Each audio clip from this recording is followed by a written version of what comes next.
الله أكبر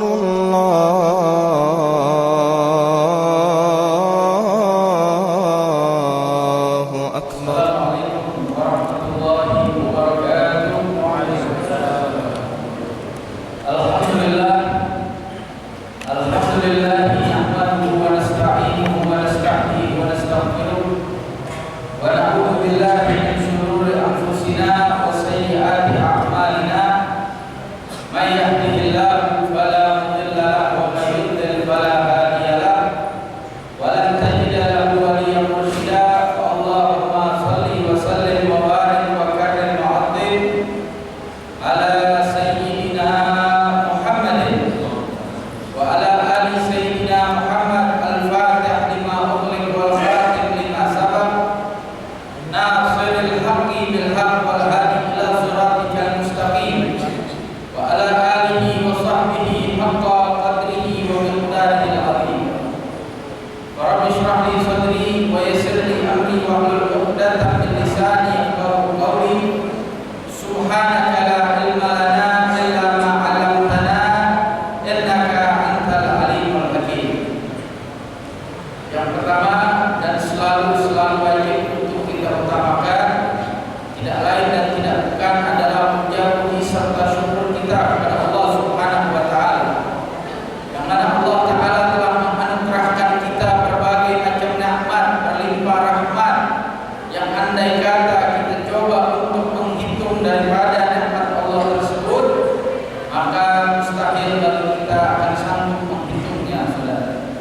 Nah, oleh karena nikmat yang Allah berikan kepada kita begitu luar biasa, banyak, luas, berlimpah, maka patut dan wajib kiranya kita sebagai hamba Allah untuk senantiasa mengucapkan syukur kepada Allah Subhanahu wa taala. Alhamdulillahi rabbil alamin.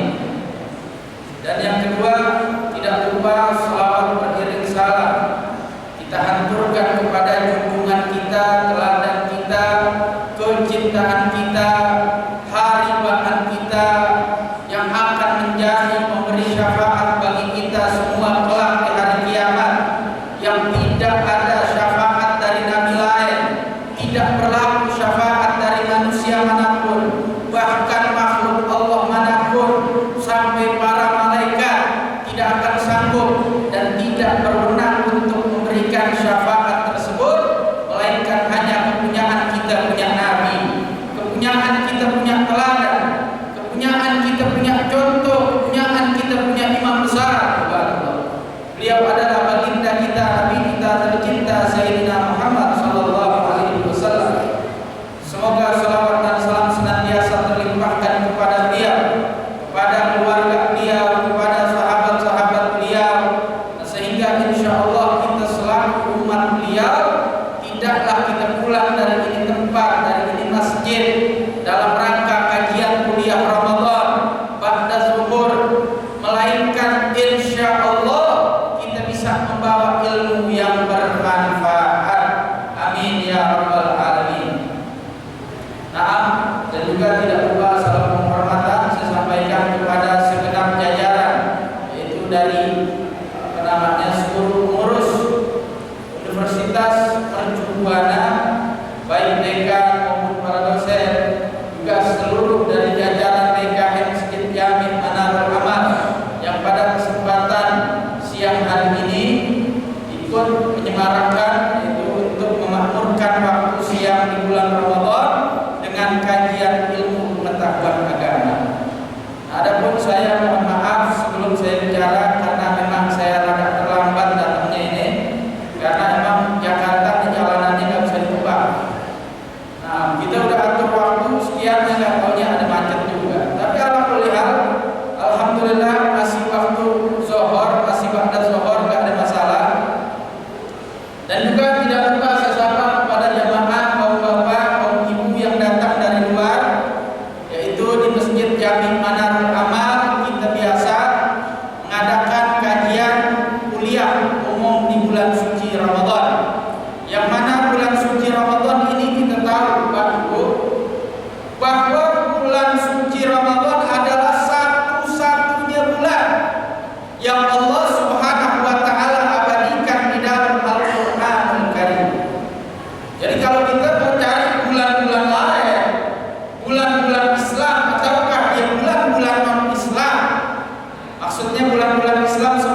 kalau kita mau buka kitab suci Al-Quran, kita kaji dari awal kita, dari awal mushaf sampai akhir mushaf. Kalau kita kaji disebutkan nama bulan di situ, cuma bulan suci Ramadan. Apalagi bulan-bulan yang lain, Januari, Februari, Desember, udah gak bakalan kita dapat di Al-Quran yang Karim ibadah. Nah ini ada indikasi apa? Kok Ramadan yang disebut? Emangnya kenapa enggak bulan Muharram atau bulan Rabiul Awal? Yang mana di bulan Rabiul Awal tersebut dilahirkan kita punya Nabi pada tanggal 12 Rabiul Awal. Padahal momen kelahiran Nabi adalah momen yang begitu luar biasa. Kalau tidak ada kelahiran Nabi, mustahil kita kenal yang namanya Ramadan. Kalau nggak ada momen kelahiran Nabi, mustahil kita kenal Muharram. Kalau nggak ada momen kelahiran Nabi, mustahil kita kenal yang namanya Dzulhijjah, Dzulqa'dah, Safar, Rajab dan lain sebagainya. Akan tetapi bulan Ramadan yang disebut dan diabadikan oleh Allah Subhanahu wa taala. Dan menurut keyakinan kita bahwasanya Al-Qur'an Karim adalah qadim. Jadi kalam Allah, Al-Quran merupakan firman Allah Ta'ala, dan firman Allah Ta'ala itu qadim wa laysa bimakhluqin. Dan kalam Allah itu bukannya makhluk, bukan baru kemarin ditulis, enggak. Tapi sejak sebelum penciptaan dunia, Al-Quranul Karim telah ada sebagai firman Allah Subhanahu wa taala.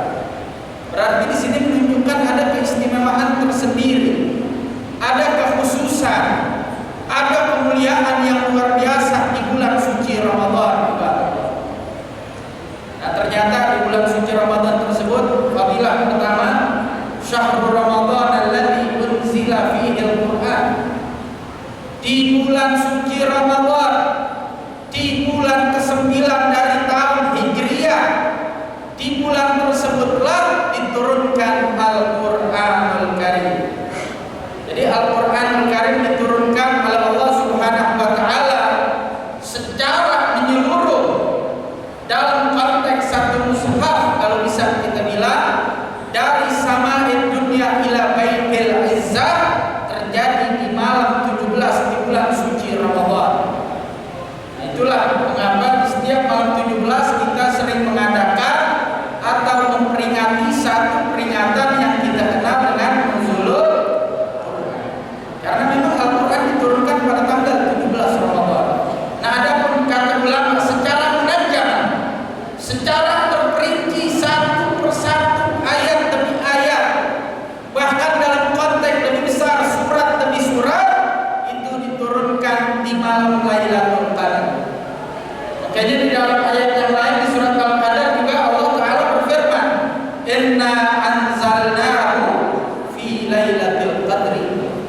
Sesungguhnya kami menurunkan Al-Quran di malam hari di bulan suci Ramadan, yang mana malam tersebut lebih baik dari 1000 bulan, dan tidak lain dan tidak bukan malam tersebut adalah malam Lailatul Qadar. Wa hiya khairun min alfi syahr. Nah, jadi memang keistimewaan dari bulan suci Ramadan ini luar biasa, saudara. Yang pertama, di Ramadan diturunkan Al-Quran. Dan yang kedua, fihi Lailatul Qadar. Di bulan suci Ramadan juga ada Lailatul Qadar. Yang mana Rasulullah sallallahu alaihi wasallam, jadi kita punya Nabi di awal daripada bulan suci Ramadan itu Rasulullah berkhutbah, berceramah menyambut kedatangan bulan suci Ramadan di hadapan sahabat-sahabat beliau.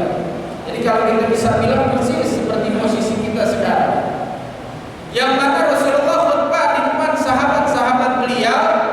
Rasulullah mengatakan, Ayyuhan nas, qad adhallakum syahrun 'azimin mubarak. Hai manusia, telah datang kepada kalian satu bulan yang begitu agung, bulan yang begitu mulia, bulan yang begitu berkah, yang begitu luar biasa.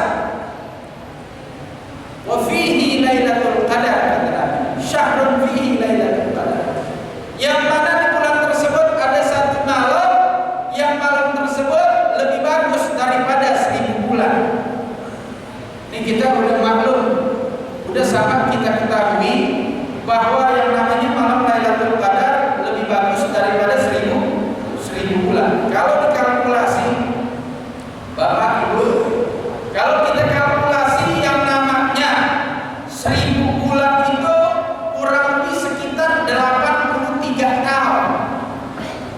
1000 bulan sama dengan kurang lebih sekitar 83 tahun. Jadi kalau kita beramal soleh di situ, umpama kita baca subhanallah atau kalimat alhamdulillah dan lain sebagainya, kita baca satu kali apabila kita baca satu kali apabila kita membaca amalan tersebut di malam Lailatul Qadar, maka seakan-akan kita membaca amal tersebut sebanyak 1000 bulan. Subhanallah.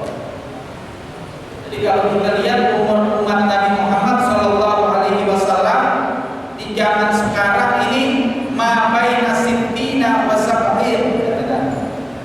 Umur umat Nabi 60-70 tahun, kurang lebih begitu. Ada yang 80 tahun, kadang-kadang jadi imam masjid, bacanya udah lemas. Orang baca Bismillahirrahmanirrahim. Kalau udah 83 tahun jadi imam masjid, bacanya gimana gitu? Bismillahirrahmanirrahim. Lemes. Ya artinya umur umat Nabi ada masih orang umur sekian, 83, tapi jarang ada yang sampai 90, ada yang sampai 100. Ya mungkin 1-2 orang. Tapi ghalib umur Nabi, kata Nabi, mayoritas umur umat Nabi itu hidupnya 60 sampai 70 tahun. Sekarang kita bisa kalkulasi, Pak. Kalau kita umur 60 sampai 70 tahun saja kita hidup, pernahkah selama kita hidup itu kita membaca subhanallah sebanyak 70 tahun tanpa henti? Mustahil. Ada orang waktunya tidur, ada pada saat dia harus mengeluarkan hak-hak orang lain, ada dia juga qada'ul hajah. Jadi mustahil dari dia lahir sampai akhirnya dia meninggal umur 70 tahun, selama itu dia membaca subhanallah atau selama itu dia membaca alhamdulillah. Tidak mungkin. Tapi kalau kita membaca kalimat subhanallah, kita membaca kalimat alhamdulillah, kita membaca tahlil la ilaha illallah, kita membaca takbir Allahu akbar, kita menghidupkan dengan membaca Al-Qur'an, maka amal kita tersebut lebih bagus daripada kita beramal seumur hidup kita, saudara.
maka berhusnuzonlah bahwa dia adalah Nabi Allah Khidir alaihissalam. Nah, itu menurut pendapat sebagian ulama.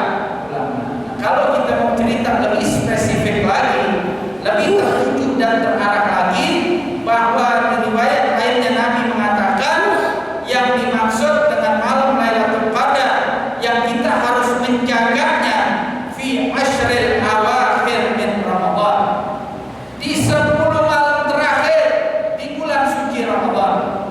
Jadi kita harus menjaga 10 malam terakhir, berarti dari malam 21 sampai malam 29 atau malam 30. Karena kan kita tahu di Indonesia Lebaran kadang-kadang kalau dulu cuma 2, ini kadang 10 bisa beda sekarang. Masya Allah. Dan insya Allah kita harap tahun ini Lebarannya satu ya. Insya Allah. Kita nggak usah bingung ibadah Allah. Biasa itu ada di dalam kalkulasi ilmu falak. Dalam rumusan ilmu falak saya sampaikan sedikit tentang apa namanya, kenapa kok umat Islam bisa beda di dalam merayakan Idul Fitri. Karena itu ada satu ilmu yang bernama ilmu falak. Kalkulasi terkadang beda kita panduan, beda rumus. Kalau udah beda rumus otomatis akan beda hasil. Jadi dalam menghitung bulan itu juga ada kalkulasi hitungannya. Bulan tersebut derajatnya berapa? Kalau di bawah 4 derajat itu menurut sebagian ulama mustahilur ru'yah. Kalau dia lebih dari 4 derajat, umpama tingginya 7 derajat atau 9 derajat, maka imkanur ru'yah, mungkin untuk kita lihat. Dan dalam konteks yang mungkin untuk kita lihat ini belum tentu langsung bisa kita lihat. Jadi kesimpulannya, kenapa bisa berbeda setiap kita melihat hari raya, apa namanya, kita memasuki hari raya, karena bulannya kadang-kadang kelihatan, kadang enggak kelihatan. Terus terang aja saya sampaikan di sini, saya pernah juga ikut sekali Pak. Saya ikut ke Cakung, sono di daerah Jakarta Timur, itu ada satu tempat untuk melihat bulan. Kalau tempat untuk melihat bulan tuh cakrawala barat mesti terbuka, nggak boleh ada gedung. Makanya nggak bisa kita melihat bulan di Jakarta Pusat, nggak bisa, karena banyak gedung di sana, sehingga menghalangi pandangan untuk melihat bulan secara langsung. Nah di daerah Cakung itu banyak sawah, karena banyak sawah jadi cakrawala barat terbuka.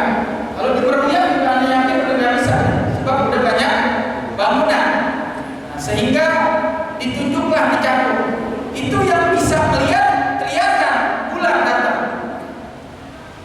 Tapi kalau kita yang nggak terbiasa, tidak terlatih, itu bulan kita mau tongkrongin. Kalau kata orang Betawi bilang kita mau pantengin, tetap tidak akan kelihatan yang namanya bulan. Kalau kita belum berhasil melatih mata. Jadi karena fenomena ini akhirnya ada yang apa namanya berbeda di dalam merayakan hari raya Idul Fitri. Nah, kesimpulannya itu ada di dalam pembahasan ilmu falak. Ibadah Allah, kita kembali ke masalah pembahasan, yaitu dari malam Lailatul Qadar, bahwa kata kita punya Nabi Lailatul Qadar itu kita jaga di 10 malam terakhir di bulan suci Ramadan. 10 malam terakhir, malam 21, 22 sampai 29, 30. Kalau kita bisa menjaga di malam-malam tersebut, insya Allah kita pulang tidak akan dengan tangan hampa. Jadi artinya menjaganya bagaimana? Ya kita datang ke masjid, kita etika duduk di masjid. Begitu kita masuk ke masjid, niatkan di dalam hati kita, nawaitul i'tikaf fi hadzal masjid sunnah lillahi ta'ala. Saya niat masuk ke masjid ini, kemudian saya i'tikaf dengan niat sunnah semata karena Allah Subhanahu wa taala, bukan karena yang lain. Jadi i'tikaf duduk di masjid, ambil Al-Qur'an, buka mushaf, hidupkan malam Lailatul Qadar dengan membaca Al-Qur'an. Jangan ada sebagian, mohon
kurang. Jam 1 kurang. Baik. Jam 1 kurang 5. Sabar 5 menit lagi. Ya, kita nonton bola kadang-kadang kalau belum habis nggak enak, kan begitu. Ada injury time di bola. Umpama kemarin tuh kayak bola apa namanya Barcelona lawan Juventus. Itu kalau belum sampai injury time kita habis masih ada yang nyangkut di akhir.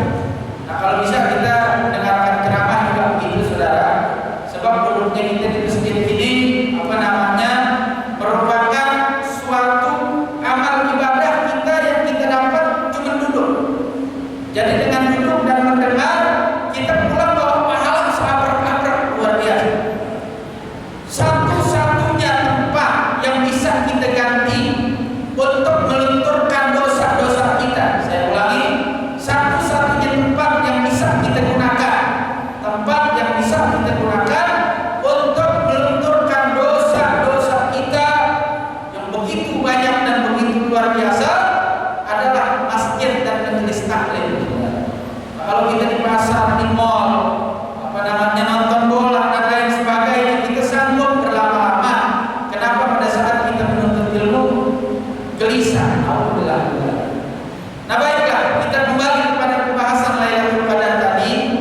Saya ulangi bahwasanya malam Lailatul Qadar ada indikasi kuat dari kita punya Nabi. Masih pembahasan tentang Lailatul Qadar. Sahabat kembali bertanya. Jadi tadi hadis yang saya sampaikan fi ashrul awakhir, Nabi kita menghidupkan malam Lailatul Qadar itu di 10 malam di bulan Ramadan, 10 malam terakhir. Akhirnya ada sahabat yang bertanya ke Nabi. Sahabat ini bertanya kepada kita punya Nabi, ya Rasulullah, apakah ada indikasi yang lebih kuat tentang malam Lailatul Qadar ya Rasulullah? Akhirnya Rasulullah menjawab, fil autar min ashril awakhir fi Ramadan. Di malam-malam ganjil, maka hidupkanlah di malam ganjil di 10 malam terakhir di bulan Ramadan. Maka di malam-malam ganjil tersebut ada malam Lailatul Qadar. Jadi malam-malam ganjil dari malam 21, 23, 25 sampai malam 29. Di 5 malam ini kalau kita tingkatkan kualitas ibadah kita kepada Allah, maka yakinlah bahwa di malam tersebut ada malam Lailatul Qadar. Bahkan ada satu riwayat yang jarang disampaikan oleh ulama kita, namun sengaja saya sampaikan karena di malam jatuhnya malam 25. Saudara. Ini kalau yang ada di Jakarta biasanya tahu, habaib ulama biasanya menghidupkan sholat tarawih keliling di malam 25 ini ada di Masjid Jami Kuitang di Jakarta Pusat. Di Kuitang itu biasanya melaksanakan sholat tarawih keliling. Itu dari malam 17, malam 19, 21, 23 sampai malam 25. Malam 25 di Kuitang, malam 27 di daerah Kojan Jakarta Barat. Di sebagian riwayat Nabi bersabda, saya ulangi, di sebagian riwayat Nabi bersabda di malam 27 bulan Ramadan itulah malam Lailatul Qadar. Tapi di sebagian riwayat yang ulama tidak sampaikan. Sebagian riwayat yang ulama tidak menyampaikan ini ada di dalam kitab Sahih Al-Bukhari. Lebih spesifiknya lagi malam Lailatul Qadar adalah malam 27 Ramadan. Karena malam 27 2 hari lagi dari sekarang. Jaga khususnya di malam 27 Ramadan untuk kita tingkatkan amal ibadah kita kepada Allah Subhanahu wa taala.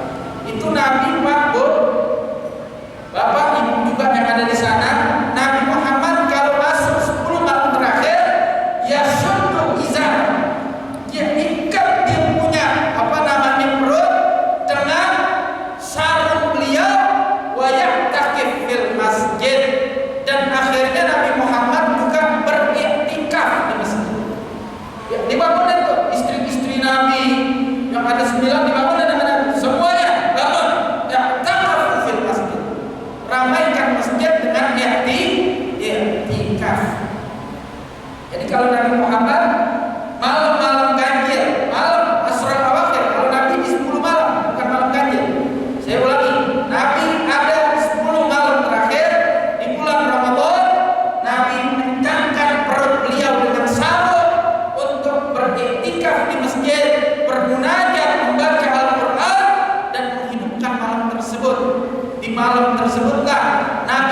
bermunajat luar biasa dengan istri-istri beliau.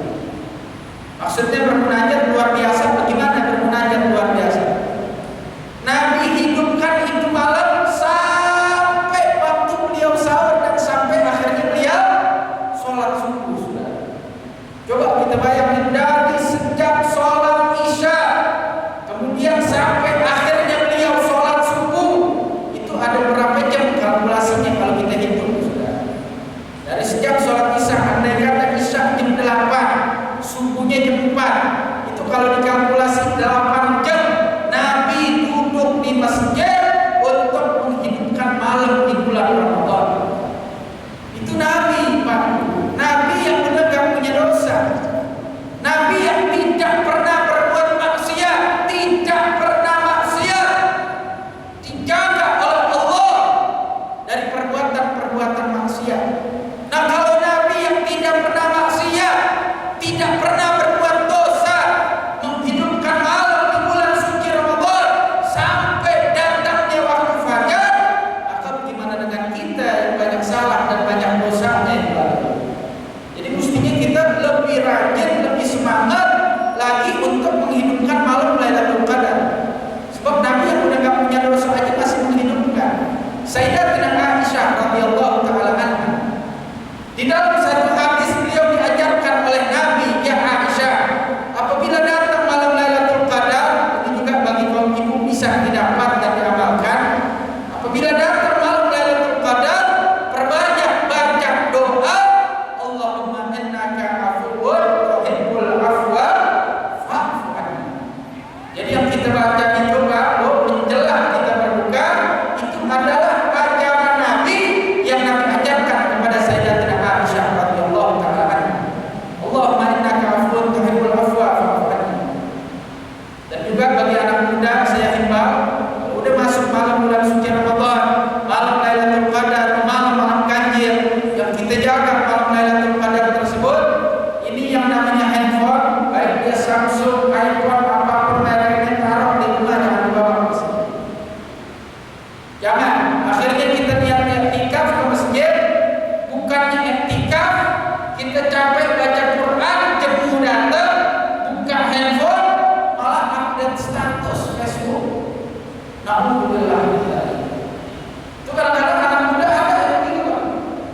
Ke masjid bawa handphone, akhirnya bukan dia baca Quran, malah dia update status BBM, update status WhatsApp, Facebook dan lain sebagainya. Sebagai penutup, ada satu hadis yang diriwayatkan oleh sahabat Nabi. Hadis tersebut berbunyi demikian. Sebagai penutup, saya di akhir zaman fitnah ismuhud dahmah, allati dakhala kulla buyut wa latamat kulla wujud. Jadi saya dapat hadis ini dari Syekh Marwan bin Misfir Al-Qahtani. Itu seorang syekh yang ngajar juga di Masjid Jami di Saudi Arabia sana. Karena emang saya 4 tahun tinggal di Madinah Al-Munawwarah.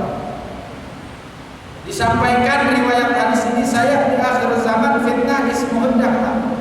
Akan datang di akhir zaman satu fitnah yang mana fitnah tersebut bersama dahmah. Ini orang-orang Arab pada kaget, apa itu dahmah? Dahmah bukan bahasa Arab. Dahmah enggak jelas artinya.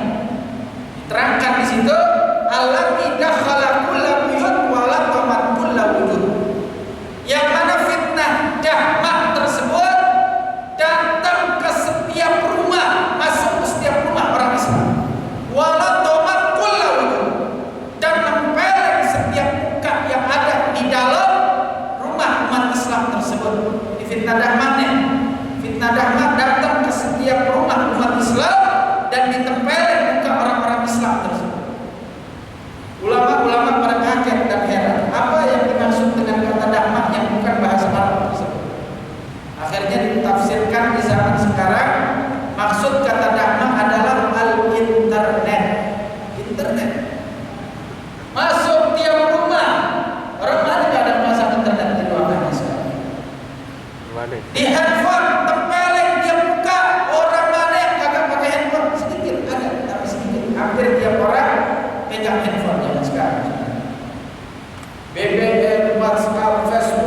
Instagram, apalagi namanya, ada Line dan lain sebagainya. Coba kita lihat anak perempuan yang nggak kemana-mana, dia pulang dari sekolah, dia ke rumah, yang awalnya dia nggak ngapa-ngapain, cuma karena ada komputer, ada laptop, ada internet, akhirnya dia jadi update Facebook. Dia kenalan sama laki, dia janjian, dia jalan. Berapa banyak kita dengar di berita, akhirnya pulang dalam keadaan sudah menjadi jenazah.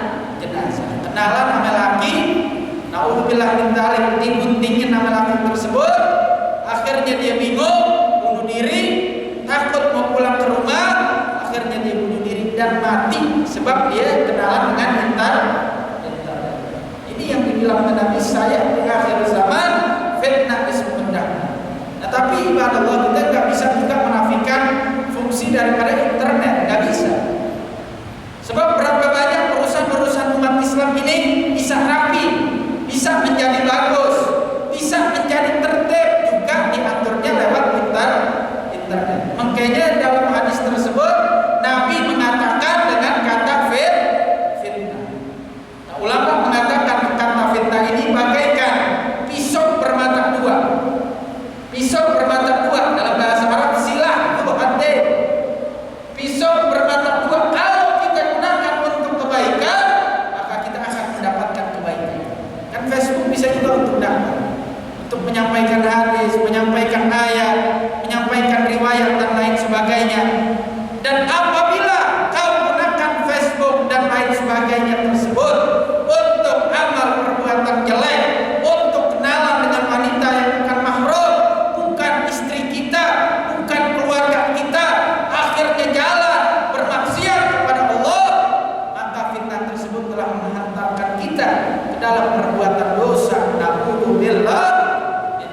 Makanya berapa banyak orang-orang zaman sekarang menghimpun daripada kekuatan yang ada di zaman sekarang melalui internet. Kan belum lama ada deklarasi LGBT. Apa itu LGBT? Lesbian, gay, biseksual, transseksual. Oh, bilang. Itu homo gaya baru, saudara. Perilaku gay yang dilaknat oleh Allah Subhanahu wa taala. Mal'un man amila amal qaumil Lut. Dilaknat, bukan cuma sekedar haram. Itu kalau udah Nabi bilang dilaknat, bukan cuma sekedar haram, berarti ada penekanan yang luar biasa. Mal'un, dilaknat oleh Allah orang yang melakukan amal perbuatan Nabi Lut alaihissalam. Amal perbuatan kaum Nabi Lut. Belum lama deklarasi di Amerika, deklarasi di bulan suci Ramadan, kurang ajar kalian ada. Alhamdulillah kita. Dia deklarasi sampai ada beberapa artis negara Indonesia, dia datang ke Amerika, ke New York, ikut memproklamirkan dan mendeklarasikan sebagai Hari LGBT. Itu juga dihimpunnya melalui internet. Makanya pantas ini dikatakan fitnah. Bahkan yang lebih laknat lagi, saudara, lebih laknat lagi, naudzubillah min dzalik, sampai dia punya lambang. Kalau kita orang Islam, lambang kita putih dan hijau. Orang Islam itu lambangnya putih dan warna hijau. Walaupun warna-warna apapun tidak ada masalah. Tapi lambang kita umat Islam biasanya kita pakai putih dan hijau. Ini kaum LGBT dia punya lambang rainbow, pelangi warnanya. Mejiku hibidiu. Sampai saking dia ingin mempengaruhi dengan virus-virus dia kepada umat Islam, Al-Quran diwarnai dengan warna pelangi. Jadi kalau ada satu orang masuk ke masjid pakai Al-Quran warna pelangi, satu lagi masuk ke masjid dengan bawa Al-Quran warna pelangi, dia mau kenalan dan akhirnya dia akan melakukan satu perbuatan yang dilaknat oleh Allah Subhanahu wa taala. Al-Quran diwarnai dengan warna LGBT. Naudzubillah. Kalau kita telusuri sumbernya juga dari internet. Makanya pantas kata kita punya Nabi di akhir zaman tersebut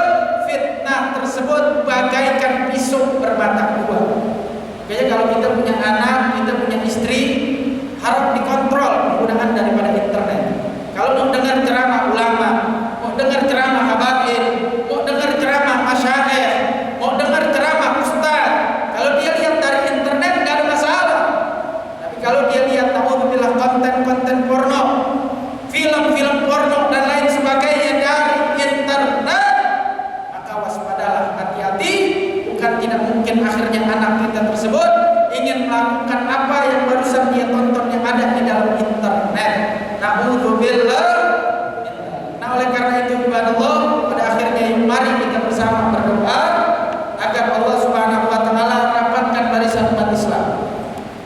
Rapatkan barisan umat Islam. Jangan sampai umat Islam mudah termakan fitnah. Jangan sampai kita mudah terpecah belah. Kita minta kepada Allah dengan berkah bulan suci Ramadan. Kita mohon kepada Allah dengan keberkahan bulan suci Ramadan agar umat Islam dijaga oleh Allah Subhanahu wa taala. Bismillahirrahmanirrahim. Alhamdulillahirabbil alamin. Allahumma shalli ala sayyidina Muhammad wa ala ali sayyidina Muhammad. Allahumma arham ummata sayyidina Muhammad wa ali sayyidina Muhammad. Allahumma ansur ummata sayyidina Muhammad. Allahumma jibur ummata sayyidina Muhammad. Allahumma farrij an ummati sayyidina Muhammad bi jahi sayyidina Muhammad wa ali sayyidina Muhammad. Allahumma ahlik Amerika wa al-Kibiti wa junuduhu wa atba'uhu. Allahumma mazzikhum kulla mumazzaq. Allahumma mazzikhum kulla mumazzaq. Intisaran li ummatika ya Rasulullah sallallahu alaihi wasallam. Allahumma barik lana fi Ramadan bi jahi hadha ash-shahr al-karim, shahr al-mubarak. Allahumma barik lana fi Ramadan waj'alna min sawamih wa qawamih waj'alna min mutaqa'i wa tulaqa'i wa nukadha'i wa usara'i wa umanaika minan nar. Allahumma ajirna minan nar salimin wa adkhilna al-jannata aminin ma'an nabiyyin wa siddiqin wa syuhada wa salihin wa hasuna ulaika rafiqa. Dzalika al-fadlu min Allah wa kafa billahi alima. Sallallahu alaihi sayyidina Muhammadin wa alihi washabihi wasallam. Walhamdulillahi rabbil alamin.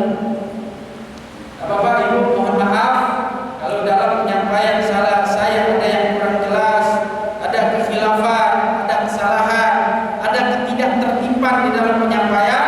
Mohon dibukakan pintu maaf yang sebesar-besarnya.